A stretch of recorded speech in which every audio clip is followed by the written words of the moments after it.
Australia's favourite butcher, Anthony, is joining me today to cook one of my favourite cuts of beef, the T-bone. Yeah, it's a classic. It is definitely probably the most popular barbecue cut. It is, isn't it?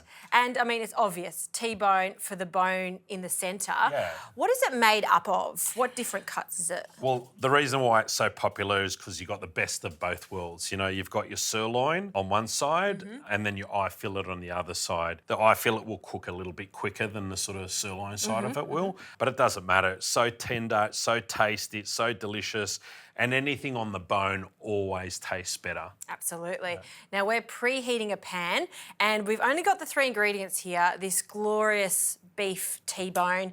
We've got some garlic and teriyaki. So we're going to be marinating this? Yeah, that's right. I don't generally like marinating my meat, but this is one of my favourite marinades.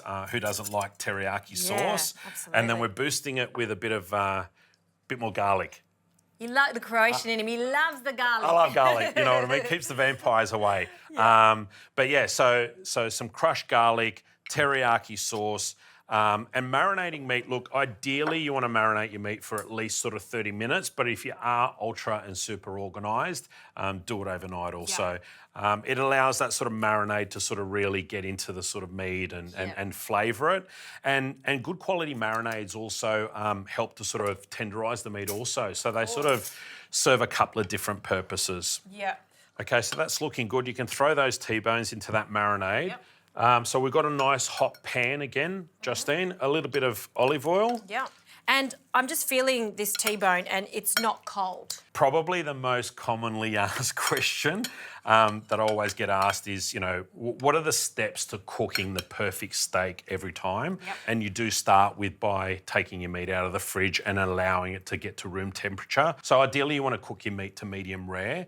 Yep. So by allowing it to get to room temperature, you'll be able to get that perfect sort of medium rare sort of consistency all the way through. Exactly. And because this has got marinade on it that has sugar in it, we don't want to be cooking it at an extreme high heat. So just that medium heat. Yeah, you start on a high heat and then you can sort of turn it down. Exactly. Once again, that important sizzle. Yeah. And we're going to cook these. And are we going to constantly turn our meat or are we just going to let it cook on one side? Very good question. Yeah. This has started a lot of fights in the past.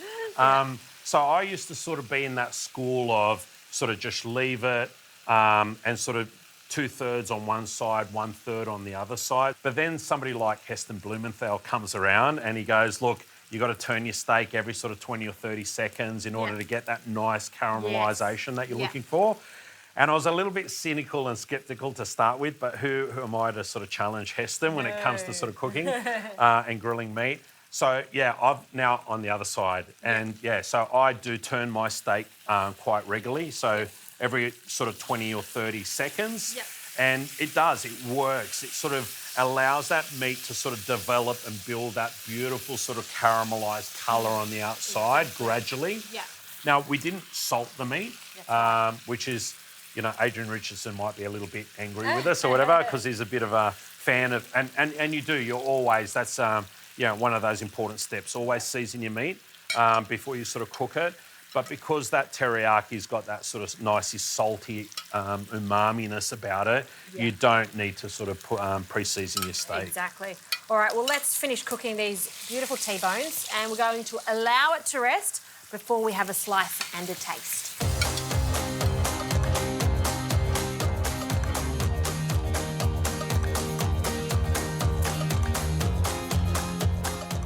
Okay, so these have been resting for about 2 or 3 minutes, which is about half its cooking time. So that's how long you sort of generally rest meat for. Okay. So while I'm carving, you're going to make my favourite salad. This sort of goes back to my Croatian heritage, which is cabbage. Another really simple salad that'll go perfectly with this T-bone. Okay.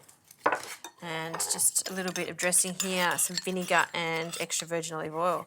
And I love how you're cutting that. You just cut it straight off the bone there. It looks so tender. And in true T-bone style, right, you're going to serve the bone on the side because you know how much I like the bone. Yeah. Everybody fights over the bone. Absolutely, absolutely. Bit of salt in there. Oh, this looks great. Plate it over here. Yep. And you can see that we've cooked that by constantly turning it like Anthony was doing. We don't have a steak that's burnt on the exterior there. It's cooked to perfection, and then a little cabbage on top to finish it off. I think it's the perfect condiment to go with Yeah, it, nice right? and crispy, nice and fresh. It'll sort of cut through that really sweet sort of teriyaki sauce also. Yeah. Ooh, shall we have a taste? This is dinner. This is dinner for me, yeah. Oh, yes.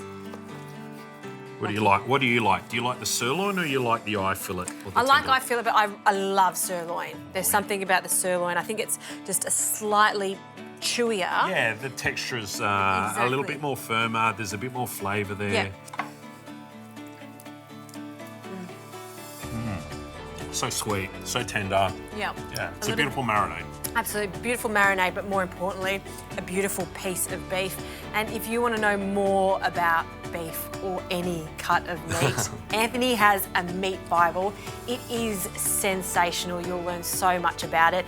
Even just the simple things like cooking a perfect T-bone with a cabbage salad, just like that. Cheers, Anthony. Thank you, Justine.